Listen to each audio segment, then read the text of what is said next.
यही कह रहा हूँ कि जिस तरह शेख हसीना को सर पर पैर रख के भागना पड़ा ऑनरेबल प्राइम मिनिस्टर बांग्लादेश, उसी तरह भारत में भी हो सकता है माननीय प्रधानमंत्री नरेंद्र भाई दामोदर दास मोदी को सर पर पैर रख के हेलीकॉप्टर से भागना पड़े कंगना रनौत के साथ। देखिए, मैं फिर एक बात को दोहराता हूँ, सीबीआई को तो पहले ही सुप्रीम कोर्ट ने कह दिया है कि ये पिजड़े का तोता है, जो मालिक सिखाता है वही बोलता है। और ईडी को मैं ऑन रिकॉर्ड कह रहा हूँ, माइक पर कह रहा हूँ कि ईडी नरेंद्र मोदी का पालतू कुत्ता है, उससे ज़्यादा कुछ नहीं है ना। अब जैसे कि अभी मैंने विजय माल्या की बात की, विजय माल्या के बाद नीरव मोदी 12,000 करोड़ रुपया लूट के हिंदुस्तान का भाग गया। 12,000 करोड़ कोई छोटी रकम नहीं होती है, और ईडी के डायरेक्टर मुंह देखते रह गए। उसके बाद मेहुल चोकसी, जिनको मोदी जी मेहुल भाई कहते हैं, मेहुल चोकसी 800 करोड़ रुपया लूट के ले गया, ईडी के डायरेक्टर मुंह देखते रह गए, क्योंकि ये लोग सारे लोग मोदी के करीबी थे। और यहाँ तक नरेंद्र मोदी ने इतना बड़ा बड़ा घोटाला किया है कि यदि ईडी ईमानदारी से काम करे तो मोदी जी सबसे पहले जेल में होंगे। एक मिसाल मैं देता हूँ, चुनावी बॉन्ड, इलेक्टोरल बॉन्ड। तो बता दें कि ईडी और लालू यादव का बात किया जाए तो कहीं ना कहीं ईडी और लालू यादव का लगभग पिछले 2 दशक से कहीं ना कहीं एक संबंध बन चुका है। वहीं पे दिल्ली में लगभग कल बता दें 113 करोड़ का कुर्की जब्ती हुआ है, जो कि लालू यादव के करीबी माने जाते हैं। हालांकि इस तमाम मामले को लेकर के लालू यादव की पत्नी हो, उनकी बेटी हो, या लालू यादव खुद और तेजस्वी यादव, सभी लोग अब इसमें नाम आ रहा है। और हो सकता है कि आने वाले समय में ईडी 2 दिन पहले समन भी भेजी थी लालू यादव को और उनके पूरे परिवार को। इन तमाम मुद्दे पे बात करेंगे, क्या ये लालू यादव की तरफ से हो तब या तेजस्वी यादव जी की तरफ से हो तब। हमेशा से ईडी को एनडीए सरकार की, मोदी जी का कहीं ना कहीं वो कठपुतला बताते हैं। इस तमाम मुद्दे पे बात करेंगे। हमारे साथ पूर्व आईपीएस है अमिताभ कुमार दास है। सर, सबसे पहले तो स्वागत है बिहार 24 में। जी धन्यवाद आपका, थैंक यू। सर, क्या कुछ कहना चाहिएगा? ईडी का समन आ चुका है लालू के पूरे परिवार को लेकर के, क्या कुछ कहना चाहिए? 113 करोड़ रुपये जब्त हुई है उनके करीबी के साथ। देखिए, दर्शकों को बता दो, ईडी का मतलब होता है इन्फोर्समेंट डायरेक्टोरेट, हिंदी में इसको कहते हैं प्रवर्तन निदेशालय, और ये केंद्रीय एजेंसी है, भारत सरकार के अधीन है और मेनली भ्रष्टाचार को रोकने का काम करती है। तो ये तो संक्षेप में ईडी का परिचय हुआ।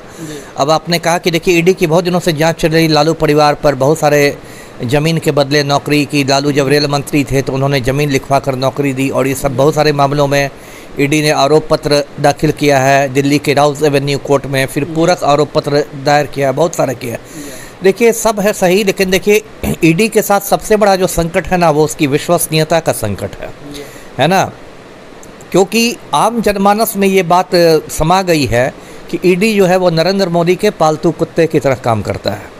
क्योंकि आप ईडी का पूरा ट्रैक रिकॉर्ड देखेंगे तो जो मोदी के विरोधी हैं, जैसे लालू परिवार हुआ या कोई भी है, जो मोदी के विरोधी हैं, उनके घर रेड मारने में, उनके घर छापेमारी करने में, उनको चार्जशीट करने में ईडी को मतलब अतिरिक्त फुर्ती आ जाती है ना। लेकिन जो भाजपा से जुड़े हुए जो लोग भ्रष्ट रहते हैं, उसमें ईडी वाले बिल्कुल मतलब चुप हो जाते हैं, उनके लगता है हाथ पैर किसी ने बांध दिए हों। और इसी वजह से कुछ महीने पहले ईडी के जो डायरेक्टर थे संजय मिश्रा, उनको सुप्रीम कोर्ट ने कान पकड़ के हटा दिया था। ये संजय मिश्रा भारतीय राजस्व सेवा के पदाधिकारी थे, IRS ऑफिसर थे, 84 बैच के थे, और मोदी जी के बहुत प्रिय थे। प्रिय क्या थे? चमचा थे। तो मोदी वो रिटायर करते थे तो उनको सेवा विस्तार मिलता था, एक्सटेंशन मिलता था, फिर एक्सटेंशन ख़त्म होता था, फिर एक्सटेंशन मिलता था, फिर ख़त्म हुआ, फिर एक्सटेंशन। अंत में सुप्रीम कोर्ट ने कहा कि ये क्या मजाक है, ये बिल्कुल इलीगल है, गैर कानूनी है, और संजय मिश्रा को, ईडी के डायरेक्टर को, सुप्रीम कोर्ट ने कान पकड़ के हटा दिया। उसी समय ईडी की बहुत फजीहत हुई थी, बहुत किरकिरी हुई थी। और देखिए, लोग ईडी से अब सवाल करने लगे हैं कि ऐसा लगता है कि ईडी वाले लालू फैमिली पर PhD करते हैं, है ना। देखिए, इसी देश में, इसी मोदी के कार्यकाल में बड़े बड़े घोटाले हुए।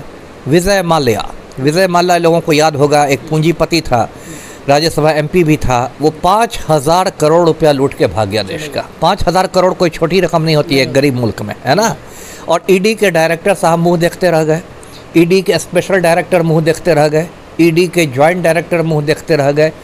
सर, मुख्य रूप से बात ये हो रहा है कि क्या लालू यादव और लालू यादव के पूरे परिवार क्या इसमें मुख्य आरोपी है या नहीं, कि ज़मीन के बदले, नौकरी के बदले ज़मीन का कहने के उनके ऊपर एक देखा जाए तो काफ़ी लंबे समय से ये चल आ रहा है और कहीं अब ये सिद्ध होता दिख रहा है। नहीं, मैंने देखिए ईडी का चार्जशीट देखा नहीं है और ये नहीं देखा कि ईडी ने कितने सबूत जुटाए हैं, लेकिन देखिए मतलब ईडी की जो मतलब ये है, आप इसको ट्रैक रिकॉर्ड कर सकते हैं, वो बहुत ख़राब ट्रैक रिकॉर्ड है ना। अब जैसे कि अभी मैंने विजय माल्या की बात की, विजय माल्या के बाद नीरव मोदी 12,000 करोड़ रुपया लूट के हिंदुस्तान का भाग गया। 12,000 करोड़ कोई छोटी रकम नहीं होती है और ईडी के डायरेक्टर मुंह देखते रह गए।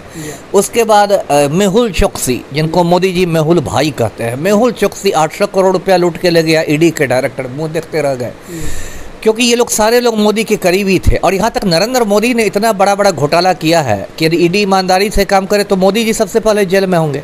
एक मिसाल मैं देता हूँ, चुनावी बॉन्ड, इलेक्टोरल बॉन्ड, जिसको कुछ महीने पहले सुप्रीम कोर्ट ने इलीगल घोषित कर दिया और उस पर रोक लगा दी। सुप्रीम कोर्ट ने कहा कि इलेक्टोरल बॉन्ड बिल्कुल इलीगल था, गैर कानूनी था। नरेंद्र मोदी के समय में इलेक्टोरल बॉन्ड का स्कीम आया था कि कोई भी व्यक्ति या कोई भी संस्था, कोई भी कंपनी इलेक्टोरल बॉन्ड्स खरीद के किसी पार्टी को राजनीतिक चंदा दे सकता है।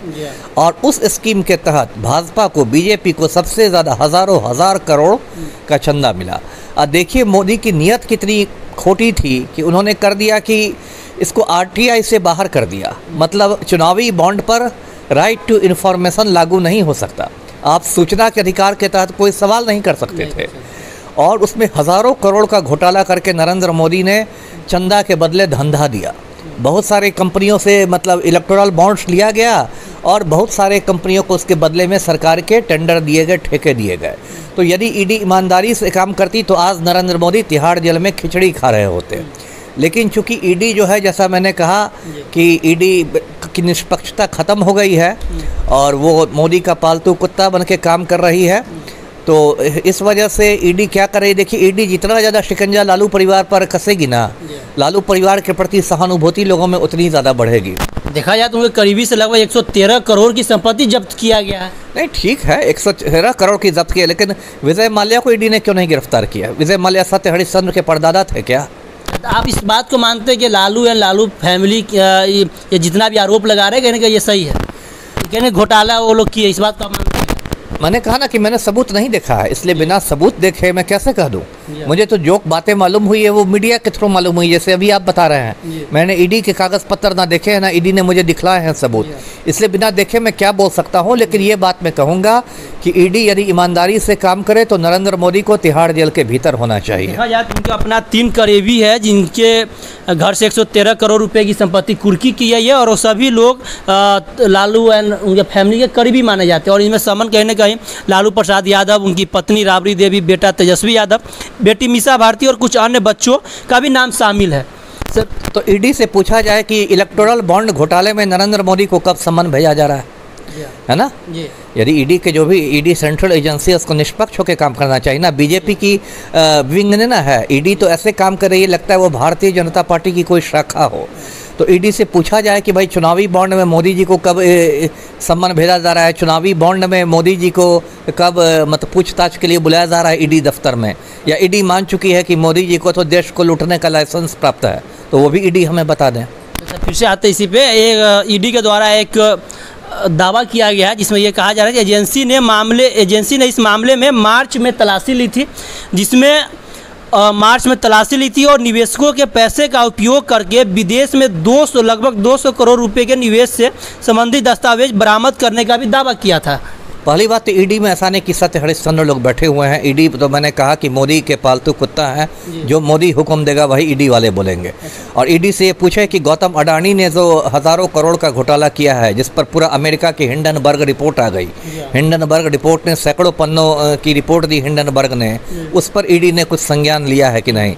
देखिए मैं फिर एक बात को दोहराता हूँ, सीबीआई को तो पहले ही सुप्रीम कोर्ट ने कह दिया है कि ये पिजड़े का तोता है, जो मालिक सिखाता है वही बोलता है। और ईडी को मैं ऑन रिकॉर्ड कह रहा हूँ, माइक पर कह रहा हूँ कि ईडी नरेंद्र मोदी का पालतू कुत्ता है, उससे ज़्यादा कुछ नहीं है। और ईडी की विश्वसनीयता खत्म हो गई है।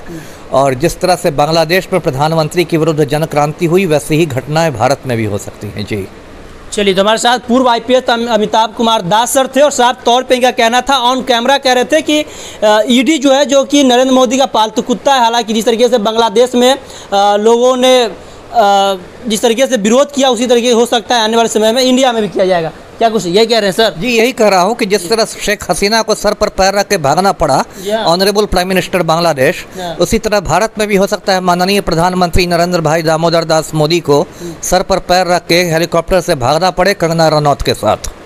चलिए, हमारे साथ पूर्व आईपीएस अमिताभ कुमार दास सर हैं।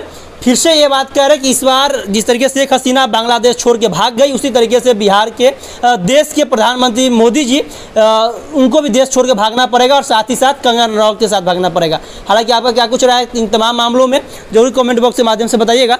धन्यवाद।